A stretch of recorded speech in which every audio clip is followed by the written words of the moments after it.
Saudara kasih Tuhan, hati Tuhan selalu rindu memberkati saudara. Keinginan Tuhan itu memberkati saudara.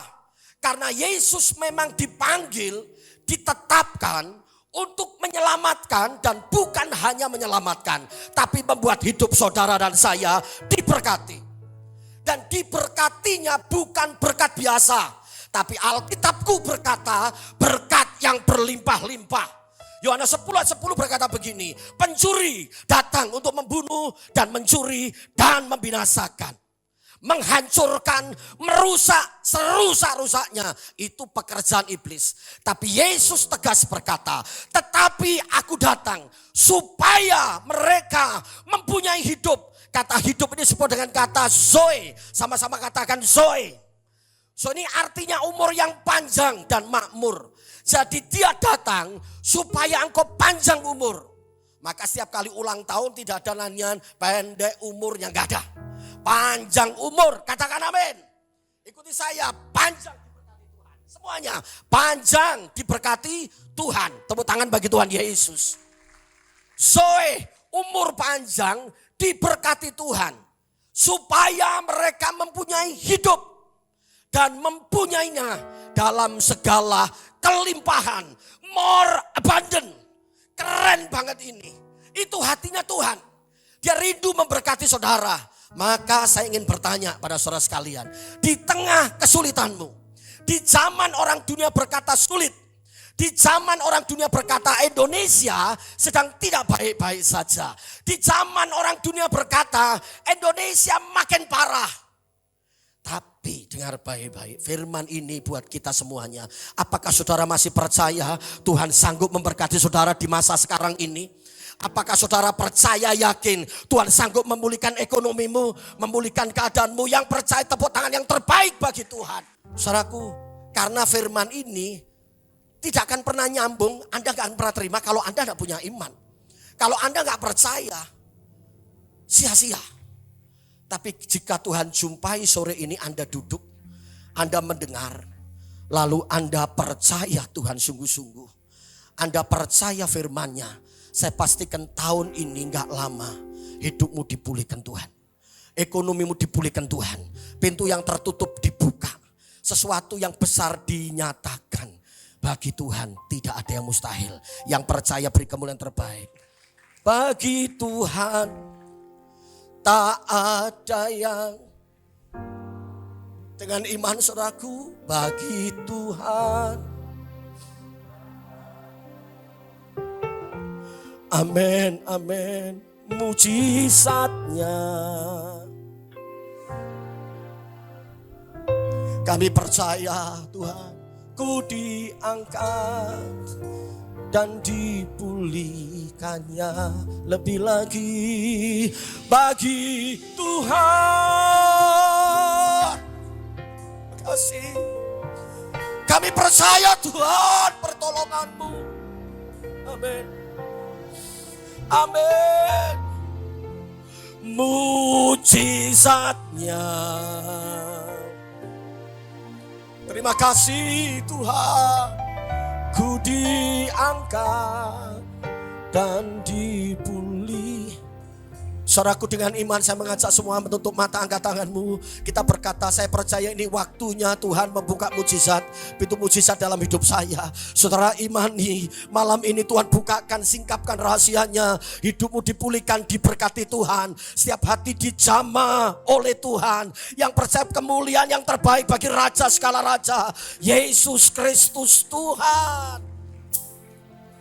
Waktu Tuhan pasti diurapi tim musik Tuhan. Walau tak mudah dimengerti, lewati, ku tetap percaya. Amin. Waktu Tuhan. Sekali lagi saudaraku, dengan iman. Waktu Tuhan. Amin.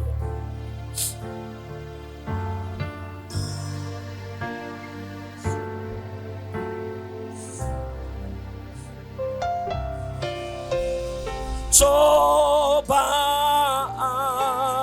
ku tetap percaya waktu Tuhan pasti yang terbaik.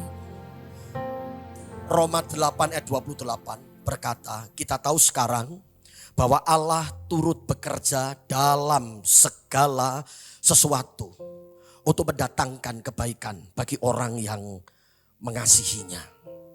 Dari dasar ayat ini kita menemukan jawaban. Kenapa Tuhan kok mesti menyembunyikan berkatnya di balik masalah? Mengapa Tuhan sembunyikan, membungkus berkatnya begitu rapi? Membungkus berkat blessing itu dibungkus rapi dengan persoalan, dengan penderitaan yang harus kita alami. Hari ini kita menemukan 3 jawaban. Mengapa mesti blessing in disguise harus kita alami, harus terjadi dalam hidup kita. Yang pertama, karena Tuhan lebih peduli pada karakter daripada kenyamanan. Berkat itu mesti Tuhan bungkus. Blessing in disguise disembunyikan dengan persoalan yang Tuhan izinkan kepada saudara saya. Maka sore malam ini jika Anda saat ini masih Tuhan izinkan masalahmu belum selesai. Tuhan izinkan persoalanmu belum tuntas. Hutangmu belum lunas, sakitmu belum sembuh, penderitaanmu belum selesai. Tuhan punya maksud membentuk karakter kita. Karena kalau karakter kita belum diubahkan oleh Tuhan, hatimu belum dipulihkan Tuhan, engkau terima berkat itu pasti bocor lagi. Kau terima berkat itu engkau lakukan dan berbuat dosa lagi. Maka cara Tuhan dia lebih tertarik mengubahkan karaktermu lebih dulu. Sampai kau siap diberkati, maka blessing in disguise akan terjadi. Berkat yang disembunyikan disingkapkan kepada saudara. Perumpamannya sederhana ketika saudara punya anak remaja. Anakmu ini belum waktunya pakai sepeda motor. Tapi dia ngeyel tetap minta sepeda motor. Sementara sepeda biasa saja dia belum bisa menguasainya. Bapak yang baik sekalipun sayang sama anaknya. Dia pasti punya keinginan, nak kamu tidak minta saja. Kalau kamu sudah siap. Kalau kamu udah ngerti umurmu sudah waktunya. Karena untuk pakai kendaraan bermotor mesti punya SIM. Punya surat izin mengemudi. Benar-benar siap, sungguh-sungguh siap. Maka cara Tuhan sebelum diberikan itu, Bapak yang baik akan memberikan didikan ajaran kepada anak-anaknya. Bagaimana dia mengerti proses kesulitan itu. Caranya biasanya kalau anaknya hamba Tuhan ketika anak minta berdoa dulu ya. Sekalipun sebetulnya papanya sangat banyak bisa. Jangankan motor, mobil saja dia mampu berikan. Tapi dia didik dengan nak doa dulu ya. Nak mengandalkan Tuhan ya. Kalau saudara salah dalam hal ini Anda keliru. Cara mendidik anakmu. Anda karena mampu saking sayangnya. Anda berikan itu. Justru akan mencelakakan anakmu. Pendidikan ini sama dalam konteks perjanjian lama. Seorang raja wali punya anak akan dididik anaknya. Dilatih dalam sebuah proses penderitaan. Anaknya disayang diangkat terbang oleh bapaknya. Lalu kemudian ketika terbang tiba-tiba dilepas. Supaya apa? Kepak sayapnya yang tidak pernah digoyangkan digerakkan. Hari itu mulai bergerak. Dan ketika hari yang pertama dia terkejut. Dia berkata, Bapak gak sayang sama saya. Kenapa saya dilempar? Kenapa saya dilepaskan? Kenapa saya dibiarkan? Kenapa saya sendirian? Bapaknya ingin melatih. Supaya sayapnya dikepakkan dia mulai. Tapi ketika dia capek dan mau jatuh. Bapaknya menopang. Menolong anak Raja Wali itu. Menolongnya saat anak Raja Wali kecil. Anak ini disayang dimanja. Dia kasih tempat istirahat yang terbaik. Dari bulu-bulu yang terbaik dipakai buat anaknya. Itu cara didik, tapi pada bagian yang ketika melihat mulai itu mendewasakan. Mulai mendewasakan, caranya berbeda. Maka para pria, jangan pernah salah mendidik anakmu. Karena di satu titik pasti kau akan kecewa kalau kau tidak pernah didik dalam hal mendewasakan.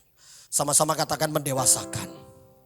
Gereja ini yang Tuhan taruh. Kenapa saya tidak pakai PPT? Saya minta Tuhan tolong.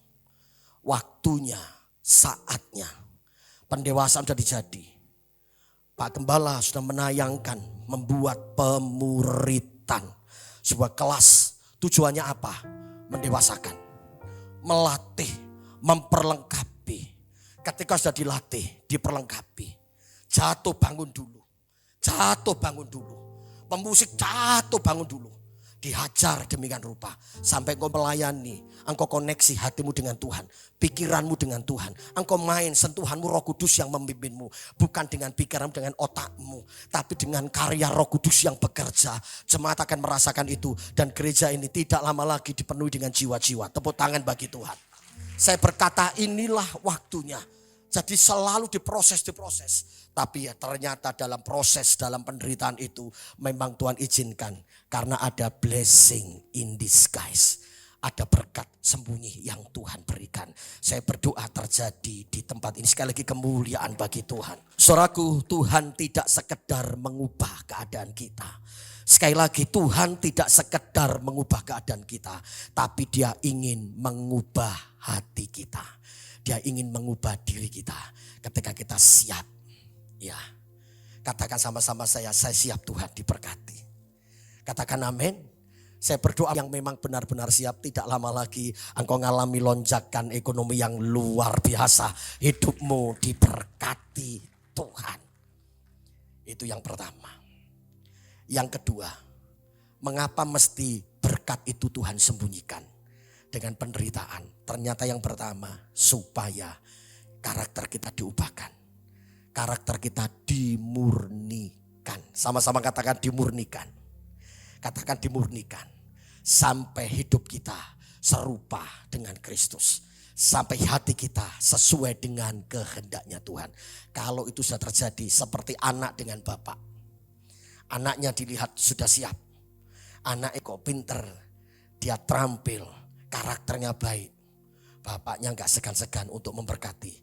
Bahkan berkat itu ditambahkan. Dan firman Tuhan berkata begini, Matius 6:33. Tetapi carilah dahulu kerajaan Allah dan kebenarannya. Maka semuanya, sama-sama katakan semuanya. Katakan semuanya ditambahkan kepadamu. Kau sudah siap? Lalu hatimu fokus kepada Tuhan. Hatimu sungguh-sungguh melayani Tuhan. Akan makin ditambah-tambahkan. Karena memang Tuhan tidak pernah puas memberi. Tuhan ingin menambahkan berkat itu. Yang percaya beri kemuliaan bagi Tuhan. Waktu Tuhan pasti.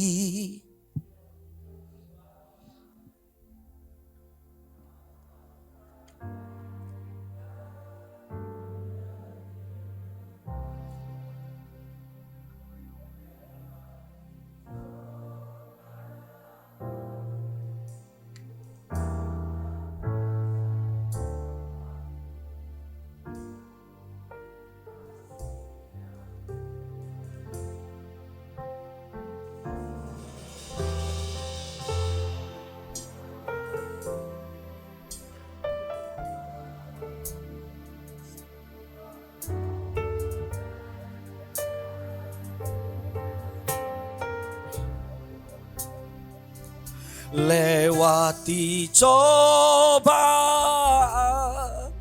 ku tetap percaya waktu Tuhan pasti yang terbaik. Seperti yang saya sampaikan tadi, saudara ketika nyanyi bukan untuk Pak Gembala, bukan untuk siapapun. Anda nyanyi buat Tuhan. Amin. Jadi ketika Anda nyanyi menyembah, berikan yang terbaik.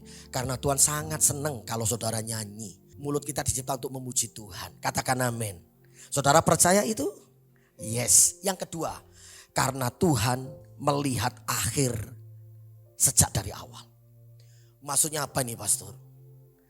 Tuhan itu selalu melihat akhir. Sementara manusia, kita ini kecenderungannya melihat dari depan ini loh, mata kita ini.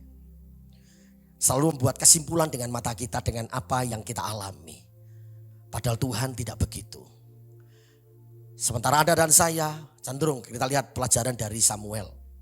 Ketika Tuhan suruh untuk pergi ke rumahnya Esau dan mengurapi salah satu dari anaknya.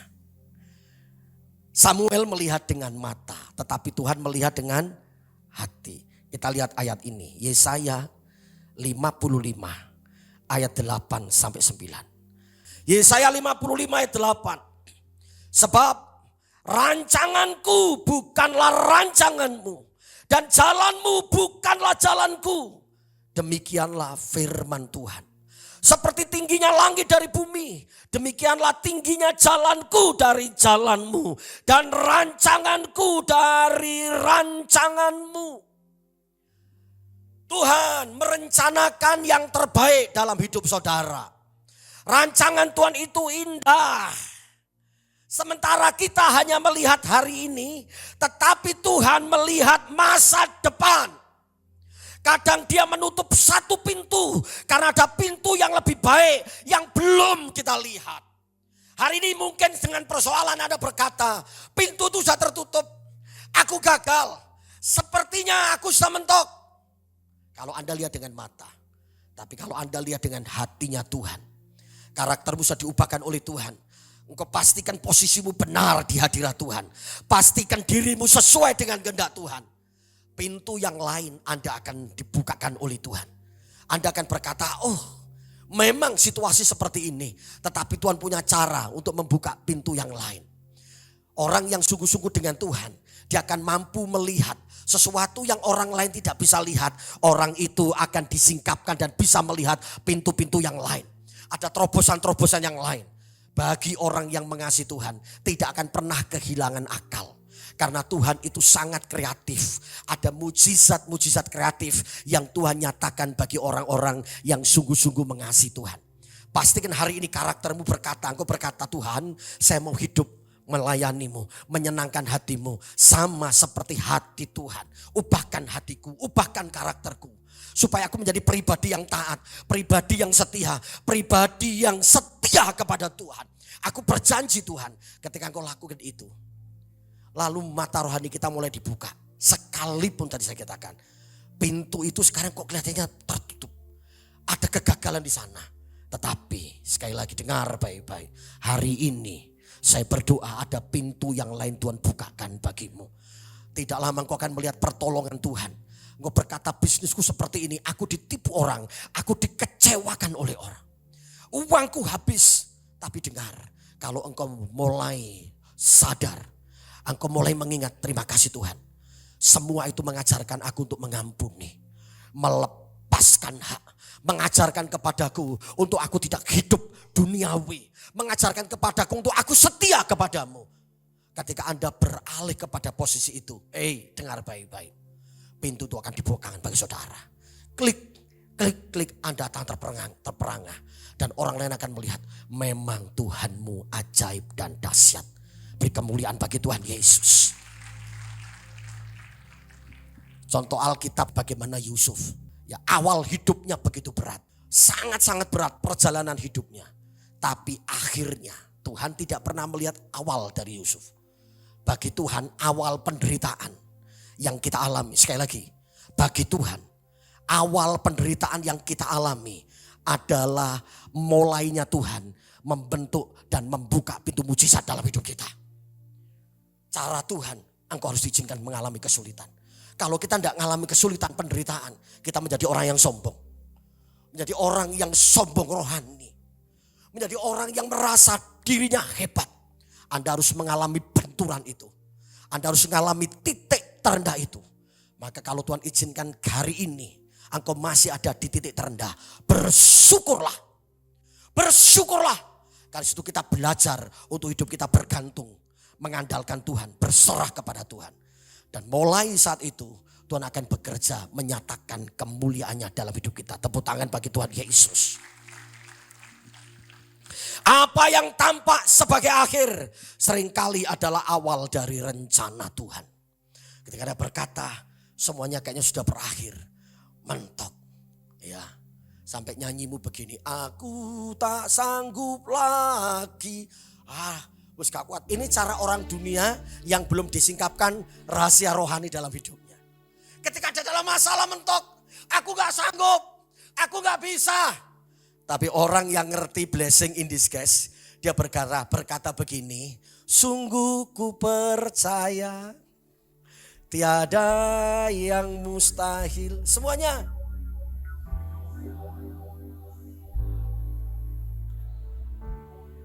Yang percaya mujizat, angkat tanganmu sama-sama saya melihat. Sembuhkan. Yes, sama-sama. Pulihkan jiwaku. Mujizat masih ada. Yang percaya mujizat lebih lagi katakan dengan iman kepada Tuhan. Sungguh. Amin. Makasih. Masih ada mujizat Tuhan kau berikan bagiku. Dalam hidupku, imani saudara, sembuhkan sakitku, pulihkan jiwaku, mujizat masih ada. Lebih lagi katakan hatiku percaya, terima kasih Tuhan, hatiku percaya.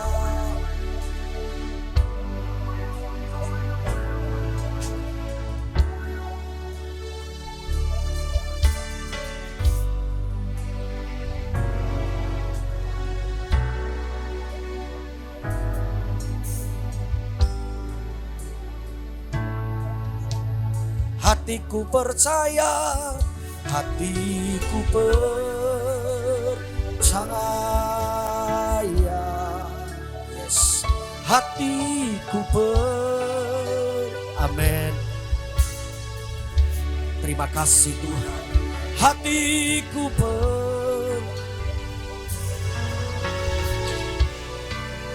selalu ku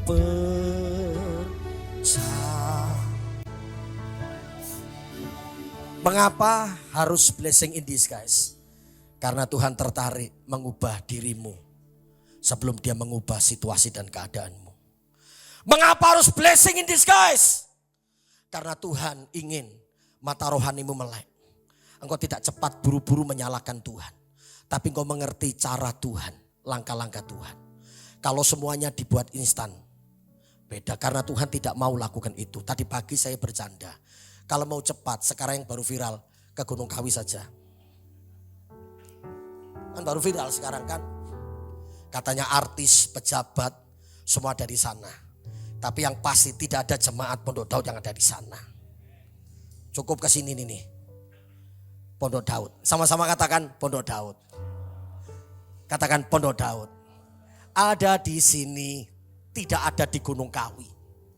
Ada di mana? Tepuk tangan bagi Tuhan. Kebangkitan itu ya, Mbak. Anti jadi kuasanya. Duh, bantu saya Duh, sebentar Duh. Singarang lali Pak Wonggo.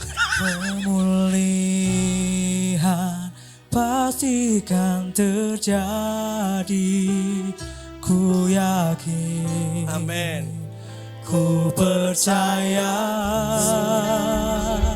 kebangkitan besar pasti terjadi. Kuasanya dinyatakan di sini. Penuaian pastikan digenapi. Ku yakin akan terjadi. Ku yakin akan terjadi. Ku yakin akan terjadi. Ku yakin pasti terjadi. Semuanya dengan iman pasti terjadi. Di mana saudaraku? Di sini. Saya bisa bayangkan kalau Anda nyanyi ini dengan profetik, dengan iman. Saya bisa bayangkan kalau Anda nyanyi lagu ini, semua suara sepakat. Tuhan ada di sini, kebangkitan ada di sini, pemulihan ada di sini, kemenangan ada di sini, terobosan ada di sini. Saya bayangkan itu. Sama seperti ketika Argentina baru menang. Inggris, ketika menang. Saya hanya nonton siaran ulangnya tadi. Ambil menunggu itu. Semuanya sepakat nyanyi itu. Suaranya begitu ribuan. Bapak Ibu, coba semua di sini nyanyi berkata-kata profeti tempat ini. Enggak lama pasti penuaian kemuliaan di sini terjadi di sini. Blessing in disguise harus kita alami, membentuk karakter kita. Supaya kita melihat yang rohani, belajar mata hati kita dibuka oleh Tuhan. Yang terakhir, yang ketiga. Tangan kanan diangkat begini, semuanya yuk saya turun saja supaya dekati saudara. Untuk apa blessing in disguise? Supaya kita makin bergantung kepada Tuhan. Amin. Sama-sama bergantung sama Tuhan. Ngomong Jawa wae gandul Gusti. Apa saudaraku? Apa saudaraku? Anda pinter nyanyi gandul Gusti, iso goyang gandul Gusti. Tapi prakteknya ra ono pret katanya. Tapi sekarang tidak. Yuk kita bertobat sama-sama. Jadi Tuhan izinkan proses itu terjadi supaya kita makin mengandalkan Tuhan. Tidak mengandalkan manusia. Karena kecenderunganku masih melihat dengan mata mengandalkan saudaramu. Mengandalkan temanmu, mengandalkan sahabatmu, mengandalkan pendetamu, mengandalkan gerejamu. Anda salah. Blessing in disguise memang Tuhan izinkan Anda harus menderita, mengalami persoalan, mengalami kesulitan. Supaya otot rohani kita kuat. Itu dilatih kita. Supaya kita mulai mengerti nilai-nilai yang rohani. Tidak hidup secara duniawi. Yang ketiga, supaya kita hanya mengandalkan Tuhan saja. Dan tidak mengandalkan apapun. Karena orang yang mengandalkan hartanya. Orang masih tertarik dengan hal duniawi. Dia tidak akan pernah lulus. Tidak akan pernah selesai. Dan rahasia berkat itu tidak akan pernah Anda terima. Tapi ketika Anda mulai bergantung, memang Tuhan izinkan supaya kita tidak bisa toleh ke kanan, ke kiri. Kita tidak bisa mengandalkan siapapun. Kita kesepian di situ, kita sendirian di situ. Kita nangis sendirian. Bahkan kita sudah tidak bisa berkata-kata lagi. Karena saking capeknya, lelahnya. Saya mau tanya, ada yang pernah ngalami seperti ini? Jujur. Ada tidak di sini ngalami itu? Wah ada, cuman Anda tidak berani. Angkat tangan aku kroso. Sampai Anda nggak betul-betul di titik orang lain nggak ngerti masalahmu. Bahkan Anda tidak bisa cerita lagi. Bahkan Anda tidak bisa berdoa lagi. Kehabisan kata-kata. Pernah tidak seperti itu? Itu saudara. Kroso. Itu baik. Awalannya kita berkata, kenapa Tuhan begini? Bukankah kau tahu aku punya niat melayani. Aku mau sungguh-sungguh melayani. Aku berikan hidupku kepada Tuhan. Tetapi kenapa kau izinkan seperti ini? Bersyukurnya Anda bertahan. Bersyukurnya Anda cepat kembali ke gereja. Bersyukurnya Anda punya komunitas yang baik. Bersyukurnya Anda punya istri, pasangan, suami, anak-anak yang baik. Yang menjagai hatimu untuk tetap ada di hadirat Tuhan. Ketika Anda mulai mendengar ini dan mulai sadar. Ya ternyata semua melatihku. Supaya aku hanya mengandalkan Tuhan. Karena Tuhan Bapak Ibu pencemburu, sangat cemburu. Apalagi bagi orang yang dipilihnya, ditetapkan menjadi anaknya. Izinkan saya bertanya, apakah saudara yakin kok anak-anaknya Tuhan?